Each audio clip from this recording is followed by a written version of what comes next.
কেন্দ্রীয় প্রকল্পে বাধাদান নিয়ে তৃণমূলকে নিশানা প্রধানমন্ত্রীর, তুললেন রাজ্য সরকারের বিরুদ্ধে অসহযোগিতার অভিযোগ।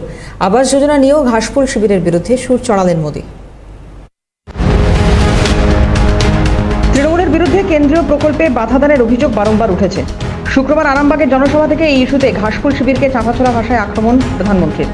তিনি অভিযোগ করেন, রানীগঞ্জ কোলফিল্ড প্রকল্পের কাজ আমরা 6 বছর আগে শুরু করেছিলাম, কিন্তু রাজ্য সরকারের বাধায় ওই প্রকল্পের কাজ থমকে রয়েছে। 18,000 কোটি টাকার জগদীশপুর, হলদিয়া এবং বোকারো ধামরা পাইপলাইন প্রকল্প রাজ্যের বাধায় 4 বছর ধরে আটকে রয়েছে। তিনি জানান, রাজ্যের বাধার জন্য তারকেশ্বর বিষ্ণুপুর রেললাইন প্রকল্পের কাজও থমকে আছে।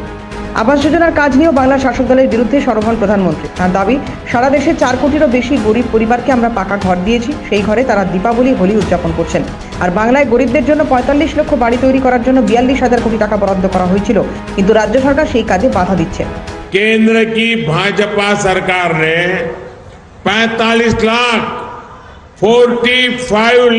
घर हमने स्वीकृत किए हैं।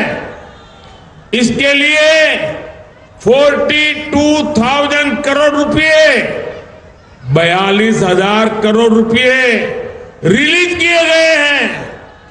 लेकिन बंगाल में राज्य सरकार गरीबों के घर बनाने के लिए तेजी से काम नहीं कर रही, अड़ंगे डाल रही है।